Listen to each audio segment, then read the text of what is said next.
Hey, what's up, everybody? I'm Owen Finch, and I'm here with Chris. We're doing reviews for Money in the Bank 2022. I can't believe it's 2022 Money in the Bank. Feels like it was just yesterday. It was the first ever Money in the Bank pay-per-view, and now we're 12 years later, and they've been doing them ever since. It's crazy that we're doing shows in back-to-back days. Yeah. This took place at MGM Grant Arena, where AEW did the majority of the pay-per-views, mainly the shows at Double or Nothing and all that type of stuff. You really wouldn't have noticed it, honestly, if we didn't know it, because it didn't look different. Yeah, which kind of sucks. Like, I mean, it is. I mean, they're not gonna have the same staging setup. They have different staging setups. But like, you wouldn't have even known it was an MGM Grand Arena. It was different.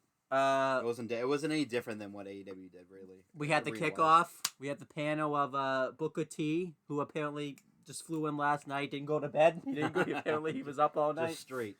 Kevin Patrick, who was being the guy didn't have his green on. I don't know what he was doing. Caleb Braxton, who forgot that it's just Theory now. It's not Austin Theory anymore. It's just Theory. JBL, who also apparently was up all night too. I don't know. Maybe him and Booker T were doing stuff together. And the newly engaged Peter Rosenberg. He got engaged last night. They showed the picture of it and everything. The guy legitimately didn't know that picture was coming. He was like, "Whoa, what's going on here?" I find that hard to believe that they just didn't know. Yeah. And then they just kind of ran down the pay-per-view card. They gave predictions and stuff. Street Profits came up and talked about like winning the unified WWE Tag Team Championships. They said they were gonna go Peter Avalon. Peter Rosenberg wanted to go party with him, and JBL was just so freaking out, like, "You're not going. Guess this is a fascinating panel. Yeah. Montez actually at one point got up on the table. Yeah. And then they got really upset and cleaned the table off, only for at the end for them just to throw their shit all over the table. JBL fucking threw this pencil and it fucking like went off the fucking table. Like, oh, what did someone like? I believe someone came over trying to take pictures. Booker T was like, "You don't take pictures." He was freaking out about it. Because it was with the Street Profits. Yeah, it was Montez. Montez went over to go take pictures with the fans, like from afar, and Booker was like, "There's no time for that." Yeah, like, what the fuck was this panel? Like, it was just all out of control. It was an hour. Like, yeah, there's no need for an hour-long pre-show. I want to reviewing matches that we already know are on the card and playing the same video packages all night long. They played the Roman Reigns Brock Lesnar hype package like 3 times on this show. Yes, and they also aired a couple of video packages that were for wrestlers who weren't even on the show. Yeah. So I don't know why. Yeah. That was bizarre. Then we had the actual show itself for the commentary team for the Raw brand. We had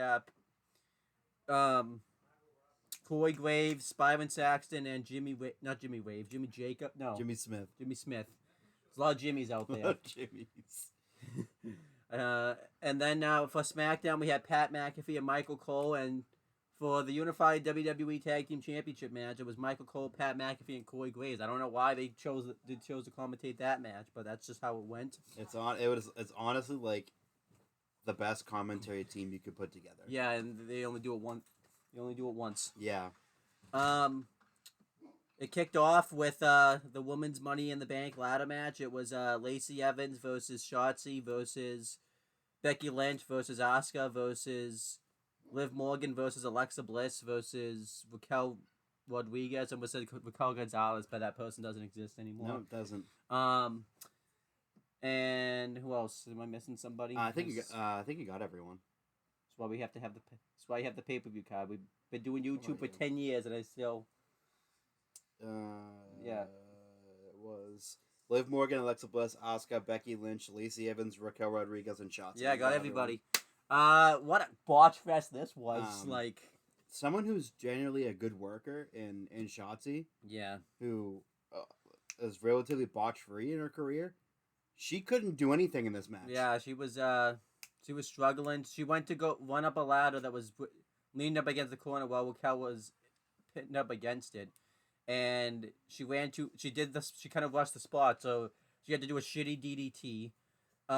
She screwed up an electric chair on Alexa Bliss and like messed up the whole ladder. The rest Yeah, of the that show. was brutal. Yeah. Both those spots are just brutal, but I think the electric chair spot was more brutal. Yeah.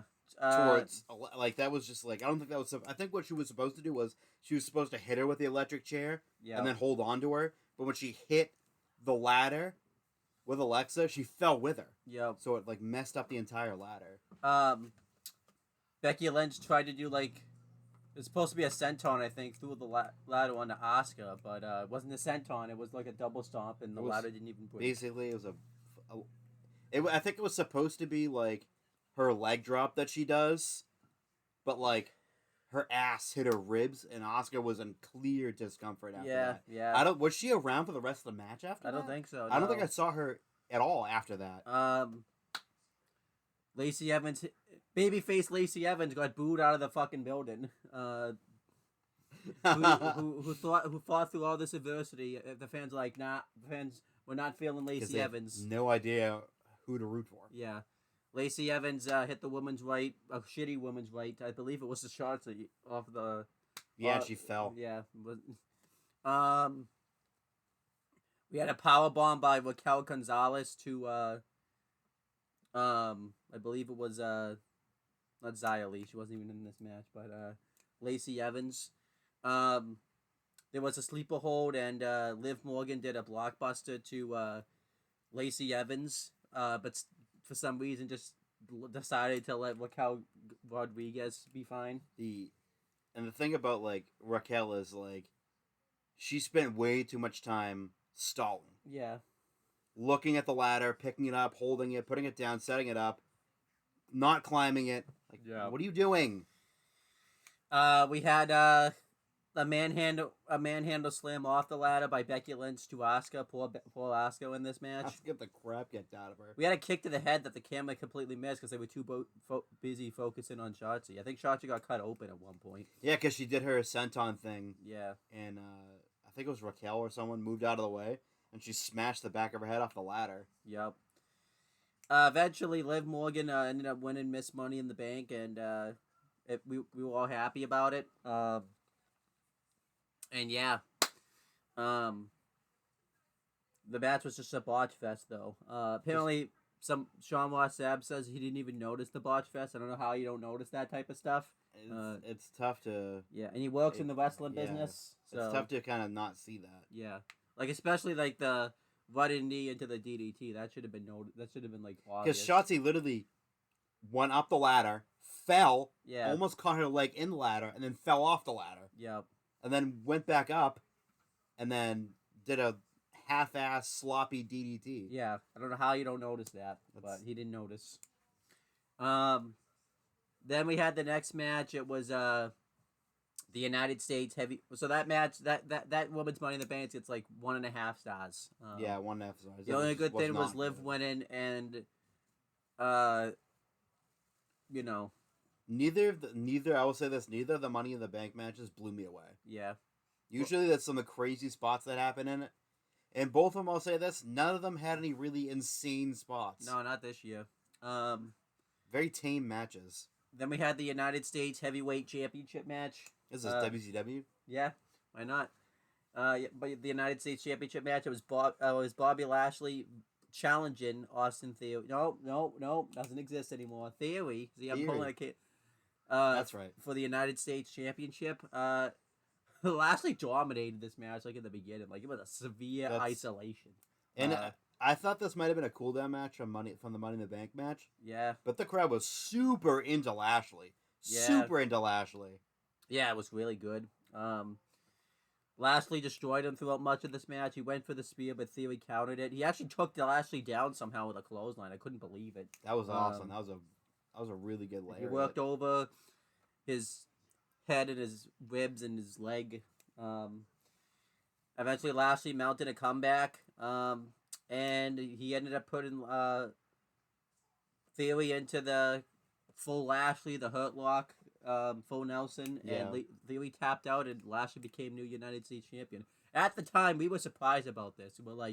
We couldn't believe that Lashley became new United States champion, because we thought Theory would have a long title one, but it ties into the end of the show, unfortunately. Yeah, it does. But yeah, Lashley won. I thought this was a very good match. I give it like 3 3/4 stars, and Lashley's just over as a babyface, and it was absolutely the right decision to have him win this match. I give it 3.5 just because of how insanely over Lashley was. Yeah. I did not. I mean, Lashley was over as a babyface. 3.5 then. But like just seeing him come out to that crowd, the crowd went crazy. Yeah. And then he started off really strong. Yeah. Against Theory, and the crowd was super behind him. Yeah. Then we had the Raw Women's Championship match. It was Bianca Belair defending against Carmella. It was pretty much. How long was the match? It was just long ass squash match, pretty much. It was 7 minutes and 10 seconds. So a 7-minute and 10-minute squash match. Bianca Belair got like all the offense in. Carmella got like all she got in was a super kick, a slap to the face, missing the steel post, and I think some type of DDT or something. She got basically no offense in. Nothing. Bianca Belair won with the KOD, and then she got attacked afterwards. They're continuing the feud, and then they didn't do a Money in the Bank cash, and they just did the attack just to do it. That was so weird.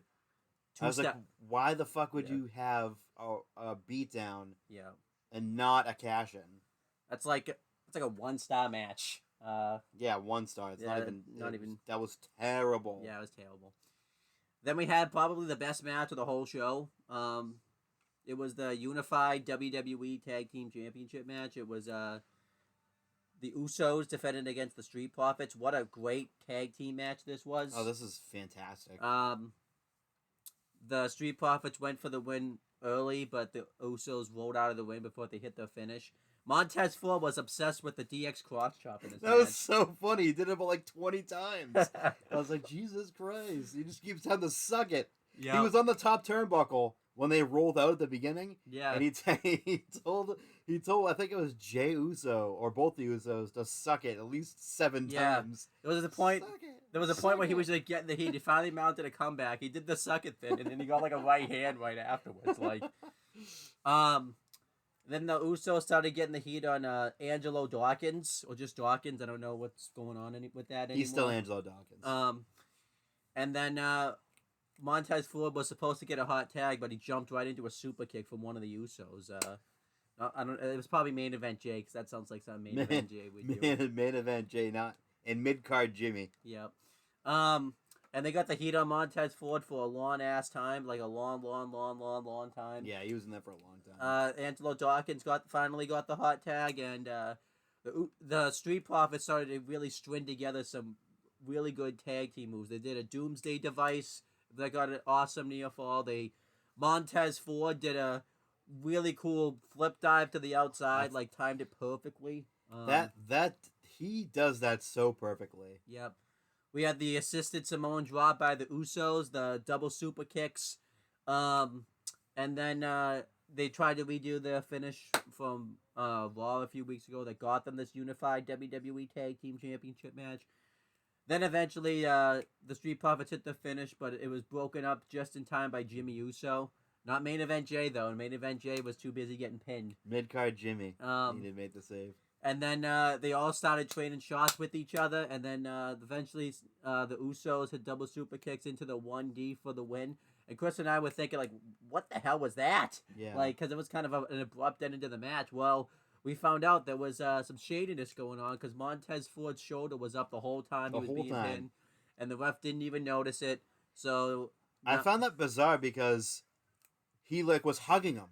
Yeah. And I was like, what is going on? And they showed the replay. And like his shoulder was never on the mat. Yeah. So that's gonna be the SummerSlam match now.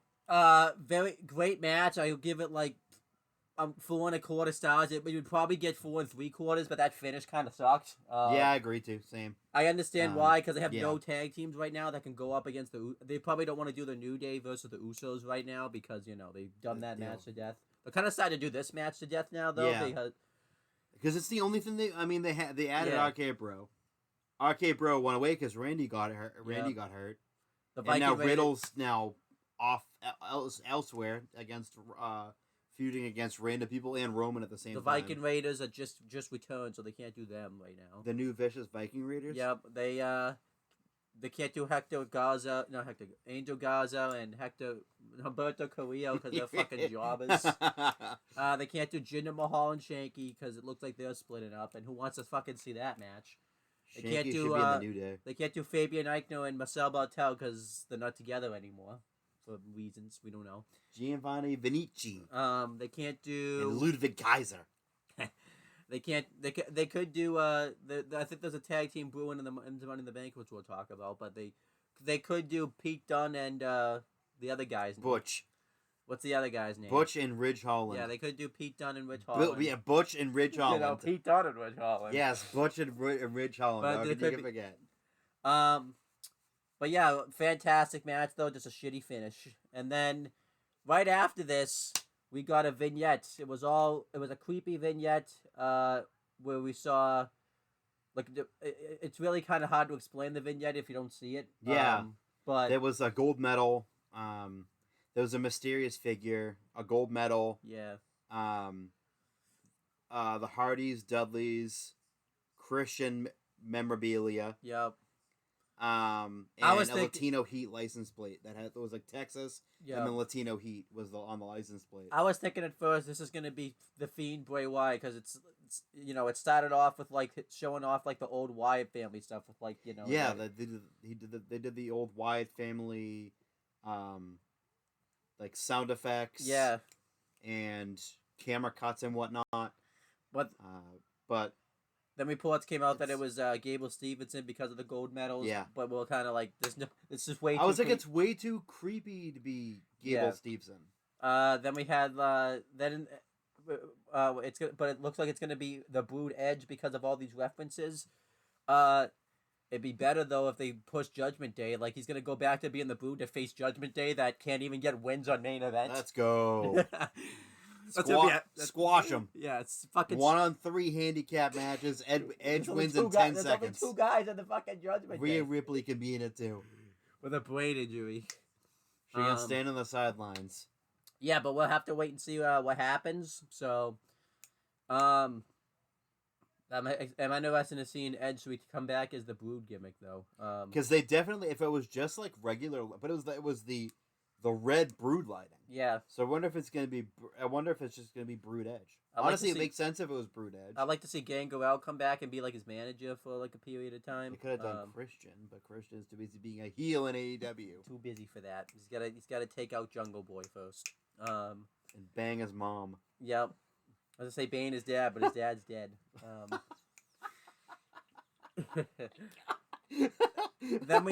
Then they showed this off. I think it was earlier in the show, but I feel like we should talk about it. We saw earlier in the day Alexa Bliss went into a locker room, and we found out that Lily bought all this stuff, and she used the WWE Visa card, and you knew that was coming because of the way the. How'd you buy all this stuff? Yeah. Oh wait, here's the WWE Visa credit card. Yeah. I was like, wow, this is so stupid. And then we found out that Lily bought her something, and she bought like skate rollerblades that are like way too small for Alexa Bliss. They're like doll size. It was so badly acted, and so badly put together. The fans, I guess, booed this. They did. They booed the entire thing. Yep. Then we had the SmackDown Women's Championship match. It was Natalya challenging Ronda Rousey for set championship. Yeah. This match was not good. It was not a good match. Ronda Rousey's run has not been very good since she's come back. Her promos have been pretty bad. And she lost. And she won, actually. So she won. They did... I'm afraid if she lost because she's not been very good. She tapped Natalya out, not even with the arm bar. She just tapped her out with a crappy triangle choke. With Natty having most of the leverage somehow. I don't even know how she ended up tapping out. Ronda Rousey's leg was hurt. Liv Morgan's music hit, and you're like, okay, Money in the Bank cash in. She's gonna hit Oblivion because she was right up against the ropes. Nope. She got somehow put in the ankle lock, countered it, and Liv Morgan beat Ronda Rousey with a roll up, a victory. Like she got lucky pretty much to beat an injured Ronda Rousey. That was so dumb. I don't mind the cash in. I kind of like the cash in, but at the same time, yeah, I just don't agree with how they did it. yeah. Especially too afterwards, they basically Hulk Hogan Ultimate Warrior this when Ronda Rousey, like when she got up, was holding the SmackDown Women's Championship and like didn't sell the fact that she had a hurt leg anymore. She just handed the championship to Liv Morgan, and that was it. Apparently, I saw this morning the working plan for that is those two at SummerSlam. Which is like, why would we take that seriously when Liv Morgan could barely beat her with They're one both leg? a face right now, too. And then you have, you know, this is the fourth year in a row that they've thrown away the women's Money in the Bank briefcase because they had Alexa win it, cash in the same night. They had Bayley win it, cash in the same night. They had Asuka win it and didn't even cash it in. She just won the Raw Women's Championship. Yeah. Basically, all of them led to a cash in or being awarded the championship. Yep. So on the night of or the next night. Yeah. So no long-term Money in the Bank women's contract holders. It's not allowed. The only one that's been is Carmella. There's even controversy with that because she had to win the thing twice to even. I don't even know. Oh, because James Ellsworth win it for her? Yeah, and then they redid the match. And they redid the match, and then she just went up and got it herself. And I was like, what was the point? What was the point of that? Then we had the main event, not the show, so you can stay right here. We had the men's Money in the Bank contract ladder match. It was Seth Rollins versus Riddle versus Almas versus Drew McIntyre versus Sheamus versus your boy Madcap Moss. Bland Cat Moss. The missing. I know the eighth competitor, but we're gonna talk about who am I missing? I'm missing somebody. No, I think you got everyone. No, because it was 7 guys originally. I said 6. You said 6. Sami Zayn. Sami Zayn. Sami Zayn. And then honorary use Sami Zayn. The 7th, we found out that Adam Pearce came out, and then we found out there was going to be an 8th guy in the match. We all think it's going to be this exciting, someone debuting, like we think maybe MJF got out of his contract early. It's going to be him that comes out in this Money in the Bank ladder match. We're thinking that it's going to be like someone, but it said it's just Theory, which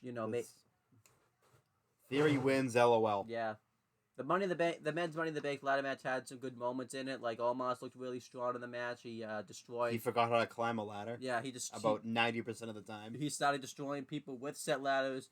They stacked the ladders on him, which was kind of funny because at first the ladders weren't even like on top of him. On his like legs. Yeah. It's like okay, you got to get the top half now. And then eventually everyone did the shield bomb, but they didn't just do the shield bomb on him. They did like a 6-way shield bomb and launched him like through this table. That's crazy. And then what else? We had an RKO by Riddle to Seth Rollins off the ladder, which in hindsight is kind of disappointing because that meant Seth wasn't winning because he didn't cover after that. We had stomp by Seth Rollins to Madcap Moss. He fell off a ladder too. The way he fell off was that was brutal. That was brutal. Then we had Sami Zayn took some crazy bumps in this match. There's a point where Almas was like attacking everyone, and he like stood up against the windpills, like trying not to be seen, which is funny. Didn't he get like power bombed or something, like onto a ladder or something, like that was in the corner? Yeah. Pete Dunne came out and tried to interfere in this match, but yes, Butch tried to come out and interfere in this match. It was not. Sheamus and Drew went. Like a good bulk of this match was Drew versus Sheamus, which I think they may be doing that match at SummerSlam. Or they could be building up a tag team because they did the 10 beats of the Babuin or whatever. 10 beats of the Bowdrin. Yeah, onto I think it was either Theory. Yeah, Theory. Maybe Sami Zayn too. And yeah, they just destroyed Theory. And then eventually it came down to Riddle versus Theory. And Riddle knocked Theory knocked Riddle off the ladder, grabbed the briefcase, and Theory's Mr. Money in the Bank. And a lot of people, I'm really not for this. They had an easy storyline where they could have had Seth win Money in the Bank, cash it in on Roman, and do Seth versus Cody for the WWE or Universal or both championships. And now they ruined months of storyline just to give it to Theory as a twist. You could have gone with Riddle and just have Seth beat Riddle and do the same thing. Yeah, like it just didn't make any sense. Yeah, Because now, like, you have to now it's like because what, you're gonna have Theory beat Roman? You're gonna build up Roman Reigns' title win just for Theory to be the guy that beat him for it? Like, it's and then have Theory lose the title to Cena. Yeah, like that's probably the way it's gonna go. The match to do at WrestleMania for the WWE main, because I know they say Cody's gonna be out 9 months. Let's be real; it's probably gonna be like 6. He'll be back in time for WrestleMania. Yeah, he'll be back in time for the Royal Rumble, probably. Yeah, or close to being ready for the Rumble. So you're gonna tell me you're not gonna have Cody in one of the World Championship matches at WrestleMania? Like, that's just ridiculous. Especially a year after he came back, it was on the biggest push of his career. Yeah. And you just threw away that entire storyline that was so right there for you. Yeah, it's just this is why WWE can't do long term booking, because they do stuff like this that like screws up the long term booking. Because they're going down the road straight. And they throw a curve, and then another curve, and then another curve. It's like, why can't you just take the road that was fucking straight directly to your destination? Yeah. Instead of taking 55 twists and turns. I know. They did that with the women's main event a few years ago. Like, instead of just doing Ronda versus Becky, they took like 26. They took Becky out of the match. Then she got back in. Then she got like suspended. They put Charlotte in the match. It was like there was so many turns in that. Like, there's gonna be so many turns. Like, yeah. Theory's probably cashing in. Then Seth's gonna be like. No, a Babyface is gonna beat like Theory, and then Seth's gonna beat that guy. And it's like, instead of just doing what they should have been doing, they're gonna like throw it. It's such an easy path. Yeah, and then they. It's that poem. I took the road less traveled by. You should have took the road you should have been going. Like, exactly, yeah. Yeah, that was Money in the after the show though. That's it. After the show went off the air, they didn't show. I don't even know why they didn't show this. They went off the air. I don't know why they didn't just put this on the pay-per-view. Yeah, but I don't know. This is weird. Happy Corbin attacked Pat McAfee, who was doing commentary during this match from the crowd. He beat the crap out of him, and he hit the end of days onto the floor. And he basically said he accepts his match, so it looks like that match is official for SummerSlam. Happy Corbin versus Pat McAfee. One of 2 matches on the show. Yeah. And when is SummerSlam this year? July 30th. So July 30th. It's now July 3rd. Yeah. And they have 2 matches set for the show. You can make the argument only one match, only one guy. There's only one full-time guy in a match at SummerSlam. Yeah. Because Brock's a part-timer, Roman's now a part-timer, and Pat McAfee's a commentator. So. And you have Happy Corbin. Yeah. And, we know we're getting Logan Paul versus The Miz, probably. The Miz is supposed to respond to Logan Paul Monday. Tomorrow. Yeah, he says he's gonna respond to him on Monday. He could say no. He could say yes. We'll see. He could say we'll see. He could say we're tag team partners again. Yeah, Logan Paul could come out and they could be the best of friends. He could kick him in the nuts. Or Logan Paul could come out and admit that The Miz is a better wrestler than him and be The Miz's butler. He could do whatever he wants. Yeah, but we'll see. Money in the Bank, though, if I had to give it a letter grade, I'm giving this a C. I don't think this was there was some good matches on the show, but some booking decisions just really hurt this from being like a good show. Like even though the Street Profits and the Usos had a fantastic match, the finish sucked.